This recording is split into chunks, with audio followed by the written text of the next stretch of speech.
రాయలసీమ జిల్లాల్లో సత్తా చాటుకోవాలని జనసైనికులు పట్టుదలతో కనిపిస్తున్నారు. ముఖ్యంగా జగన్ సొంత జిల్లా కడపలో బోని కొట్టి వైసీపీకి షాక్ ఇవ్వడానికి రెడీ అవుతున్నారు.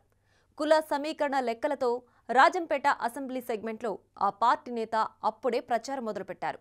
బలిజ సామాజిక వర్గం ఓట్లు అధికంగా ఉన్న ఆ నియోజకవర్గం తమకు అన్ని విధాలా కలిసొస్తుందని, పొత్తులో భాగంగా రాజంపేట తమకే దక్కుతుందన్న నమ్మకంతో దానిపై గట్టిగానే ఫోకస్ పెడుతున్నారు.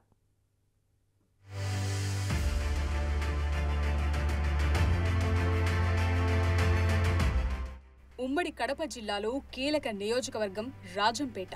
ఒకప్పటి టీడీపీ కంచుకోట. కుల సమీకరణాలతో ముడిపడి ఉన్న రాజంపేట రాజకీయం అటు చిత్తూరు, కడప జిల్లాలపై గట్టి ప్రభావం చూపిస్తుంటుంది. పార్టీ ఏదైనా జిల్లా రాజకీయాలు ఓ లెక్కైతే రాజంపేట రాజకీయం ఓ లెక్క అంటుంటారు విశ్లేషకులు. ఇక్కడ అభ్యర్థుల ఎంపిక అంటే ఏ పార్టీకైనా తలప్రాణం తోకకొచ్చినట్లే. అలాంటి రాజంపేటలో పోటీ చేసి బోని కొట్టాలని చూస్తోంది జనసేన.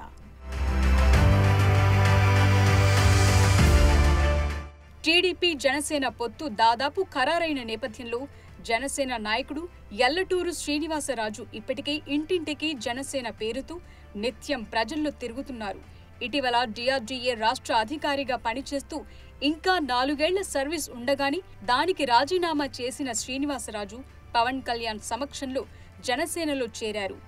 జనసేన సిద్ధాంతాలు నచ్చి రాజకీయాల్లోకొచ్చానంటున్న ఆయనకు ప్రభుత్వ అధికారికంగా స్థానిక ప్రజలతో సత్సంబంధాలున్నాయి. దాన్ని క్యాష్ చేసుకుంటూ మరింత చురుగ్గా ప్రజల్లోకి వెళ్తున్నారు. వైసీపీ ఇప్పటికే జెడ్పీ చైర్మన్ ఆగిపాటి అమర్నాథ్ రెడ్డిని రాజంపేట అభ్యర్థిగా ప్రకటించింది.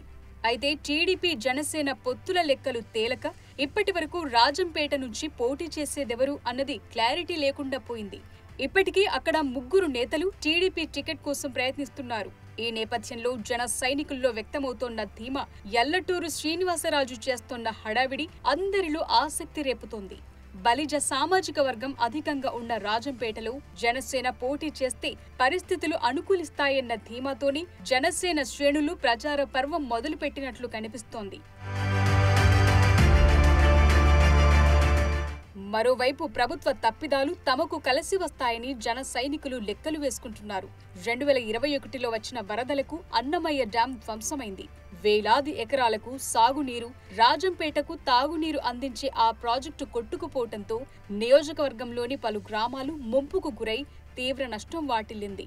అన్నమయ్య ప్రాజెక్టు కొట్టుకుపోవటానికి ప్రభుత్వ తప్పిదాలే కారణమన్న ఆగ్రహం బాధితుల్లో ఉంది. ఇక జిల్లా పునర్విభజనలో అన్నమయ్య జిల్లా ఏర్పడినప్పుడు జిల్లా కేంద్రంగా రాజంపేటను ప్రకటించాలని పెద్ద ఎత్తున ఆందోళనలు జరిగాయి. అయితే ప్రభుత్వం దాన్ని పట్టించుకోకుండా డిస్ట్రిక్ట్ హెడ్ క్వార్టర్ ని రాజంపేట నుంచి రాయచోటికి తరలించింది. ఆ అసంతృప్తి రాజంపేట వాసుల్లో కనిపిస్తోందంటున్నారు. ఇవన్నీ తమకు అనుకూల అంశాలే అని లెక్కలు వేసుకుంటోంది జనసేన. పవన్ కళ్యాణ్ కూడా రాజంపేట తమకు కేటాయించాలని ప్రతిపాదన పెట్టారంటున్నారు. మరి చూడాలి యల్లటూరు శ్రీనివాసరాజు లక్ ఎలా ఉండబోతోందో.